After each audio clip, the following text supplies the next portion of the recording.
Assalamualaikum warahmatullahi wabarakatuh.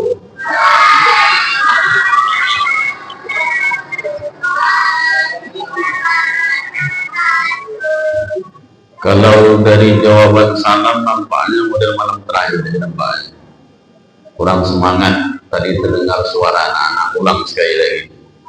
Assalamualaikum warahmatullahi wabarakatuh.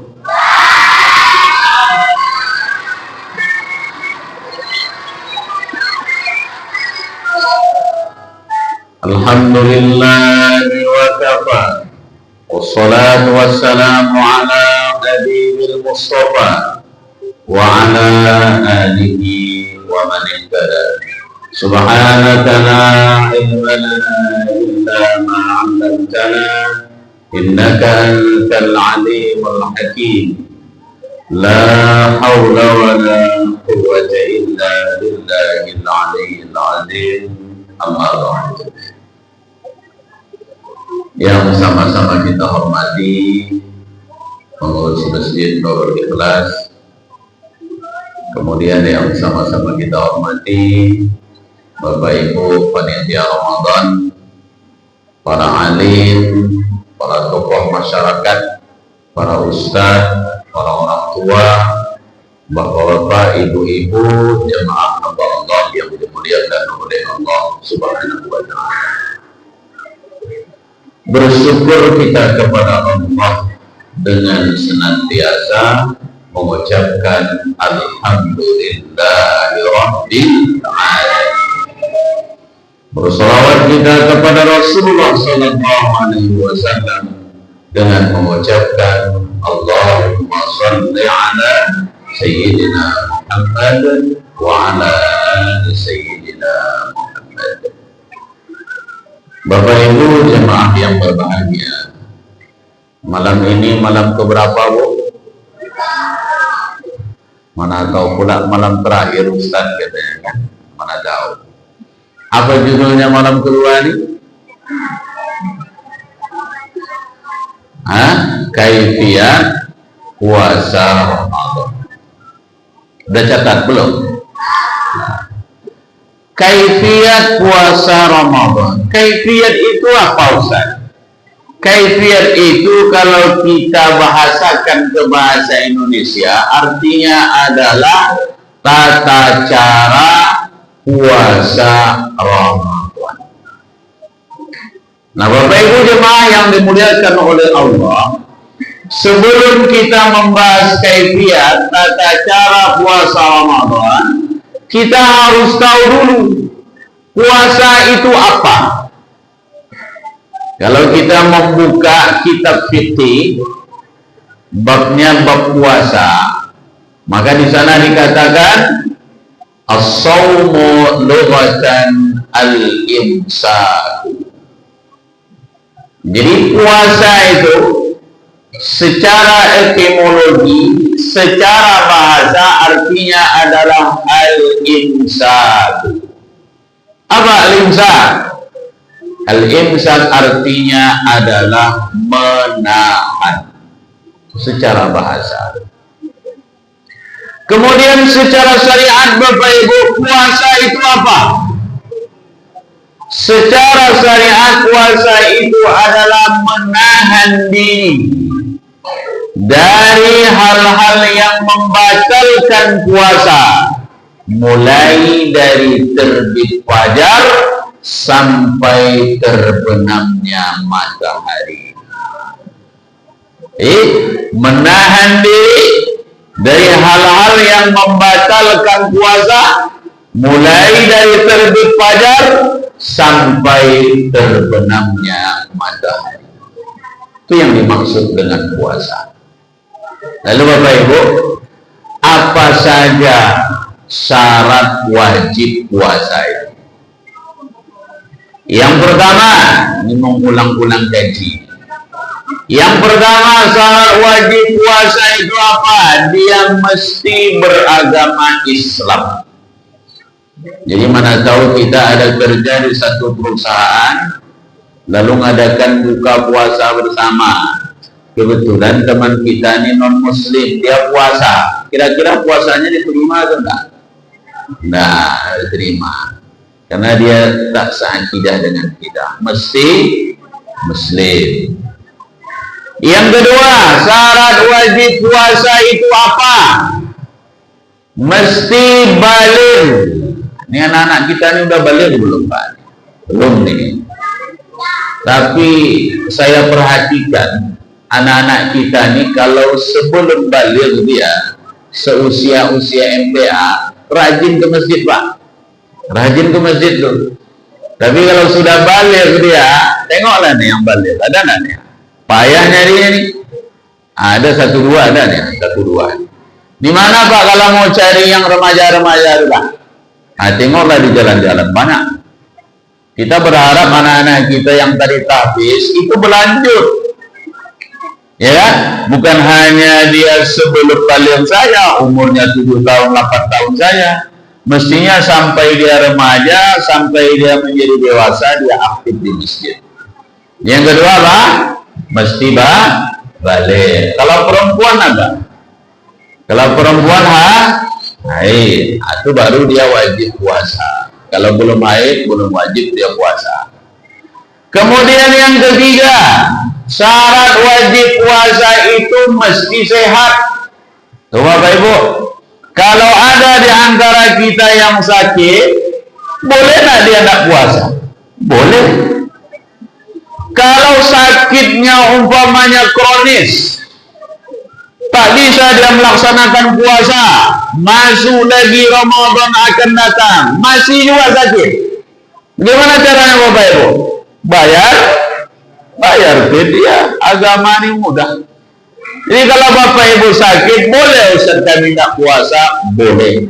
Asal jangan pura-pura sakit aja, enggak boleh. Kemudian yang keempat, syarat wajib puasa adalah tidak gila. Yang paling enak itu Bapak Ibu, orang gila. Orang gila itu mau ngapain aja dia, baik itu hukum agama, hukum negara, tak dapat dia. Tak bisa dihukum dia. Itu orang gila Bapak Ibu. Jadi dia tak wajib puasa. Kemudian ibu-ibu yang sedang hamil, ibu-ibu yang sedang menyusui, tidak wajib dia berpuasa kalau dia khawatir kandungannya nanti bermasalah. Boleh tidak dia tidak puasa? Boleh, tapi nanti ketika anaknya sudah besar, mampu dia berpuasa, maka dia wajib mengqadha puasa yang dia tinggalkan. Itu syarat-syarat wajib puasa. Lalu selanjutnya, bagaimana tata cara puasa Ramadan, Ustaz? Yang pertama, mesti diawali dengan niat. Kalau pelaksanaannya di macam mana, itu tergantung kita masing-masing. Ada yang niatnya itu setiap malam. Kalau masjid kita setiap malam, Pak. Setiap malamnya. Kalau saya dari dulu diajarkan oleh orang tua, diajarkan oleh guru, itu niat puasa itu setiap malam sebelum terbit fajar. Ada juga orang yang niat puasa itu Bapak Ibu langsung 1 bulan. Jadi malam pertama kemarin dia sudah niat puasa, aku niat puasa ya Allah 1 bulan penuh karena Allah Ta'ala. Bagaimana itu Ustaz? Boleh Ustaz? Boleh. Silakan saya. Yang penting harus niat. Apakah mesti Ustaz kami baca lafaz niatnya?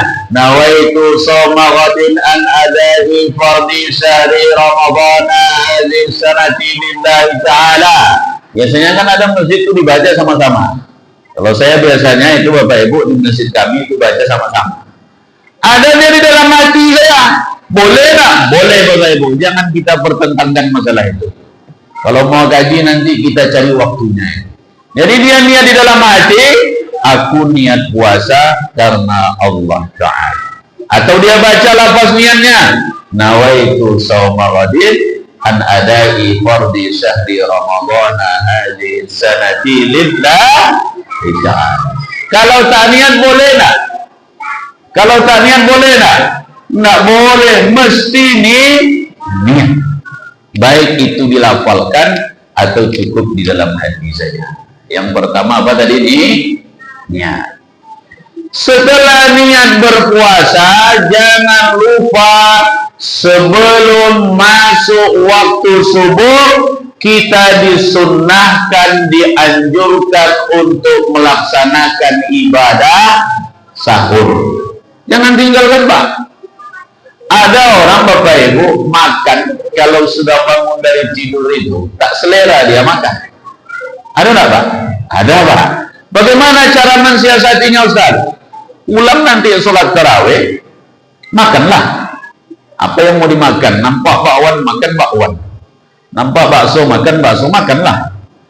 Ini Bapak Ibu, kita kalau berbuka itu jangan terlalu banyak, nanti loyo, Pak, sholat tarawihnya. Selesai sholat tarawih ini mau makan, makanlah, ya kan? Kenyang perut, istirahat sebentar, baca Quran, zikir sebentar, nanti tidur. Bangun jam berapa, Ustaz? Bangun jam 3:30 subuh. Ngapain bangun jam 3:30 tuh? Nengok HP, update status dulu. Ini yang remaja-remaja, ibu-ibu muda nih. Tidak, bangun 3:30 langsung mandi. Ini yang bapak-bapak. Kalau ibu-ibu pasti sibuk itu di dapur. Kalau bapak-bapak tak ada yang sibuk di dapur, mungkin ada 1-2. Mandi. Selesai mandi ngapain, Ustaz? Sholat tahajud. Mumpung, Pak, tahun lalu ada jamaah kita sama-sama sholat di Masjid Nurul Ikhlas. Sama-sama sholat tarawih, sama-sama tadarus Al-Quran. Tahun ini sudah tidak ada lagi, Pak. Tahun lalu selesai sholat subuh kita bersalaman, kita bertegur sapa, kita berjalan bersama, pulang pergi dari masjid bertegur sapa. Hari ini saudara kita itu mungkin sudah mendahului kita. Jangan-jangan ini Ramadan terakhir. Maka Bapak Ibu, malam bangun, mandi, sholat tahajud. Ustaz, kan kami sudah tutup tadi dengan witir, Ustaz. Boleh tak malam kami sholat tahajud? Boleh, Pak. Sholat tahajud lah. Tapi yang tak boleh apa? Bapak ulang lagi witirnya. Itu tak boleh. Namanya kan, kita sudah sholat tarawih nih, lalu kita tutup dengan witir. Bangun malam hari, Bapak sholat tahajud, Bapak witir lagi, Anda boleh. Kata Nabi, la witrani fil lail, tak ada 2 witir dalam satu malam. Cukup sholat tahajud saja. Kalau kita mau mengikut Umar itu Bapak Ibu, selesai sholat tarawih beliau istirahat. Nanti malam beliau bangun sholat tahajud, lalu beliau tutup dengan witir. Kalau Abu Bakar macam mana, Ustaz? Kalau Abu Bakar, beliau sholat tarawih, kemudian beliau sholat witir, malam nanti kalau beliau bangun, beliau sholat tahajud lagi. Abu Bakar itu lebih hati-hati. Selesai sholat tahajud, barulah kita sahur. Coba anak-anak yang di depan nih, sahur itu mana yang afdal? Di akhir atau di awal? Sahur itu di akhir atau di awal? Di akhir. Disunnahkan mengakhirkan sahur. Kalau berbuka disunnahkan apa? Lebih dipercepat. Tapi ingat, boleh dipercepat, tapi waktunya belum masuk, tidak boleh. Harus masuk dulu waktunya, baru langsung kita berbuka. Jangan ditunda-tunda, Pak. Nanti saja lah, Ustaz, saya sholat maghrib dulu. Tidak dapat kita sunnahnya, Pak. Kalau mau sholat maghrib berjamaah di Masjid Nurul Ikhlas ini, buka puasa dulu. Macam mana caranya? Minum air putih, makan kurma. Itu yang dianjurkan oleh Nabi. Setelah itu kita sholat maghrib di Masjid Nurul Ikhlas. Boleh. Tapi dengar azan, nanti sajalah saya buka puasa, saya mau sholat berjamaah dulu. Berarti kita tidak dapat sunnah puasa. Segerakan berbuka, sahurnya diakhirkan. Kira-kira jam berapa? Sekarang subuh jam berapa? Subuh sekarang jam 5. Jam 5 lah berapa, Pak? Pokoknya jam 5 lah, jam 5 kurang 5, jam 5 lewat 5 itu antara itu kan. Berarti sekitar jam 4:15 mulailah makan doa. Jangan pulang pas di dekat azan betul. Kan kata Ustaz di akhir waktu ya Pak Ustaz, pas 5 menit lagi mau azan baru makan. Itu tak baik juga Bapak Ibu. Nanti sudah masuk nasi ke dalam mulut. Allah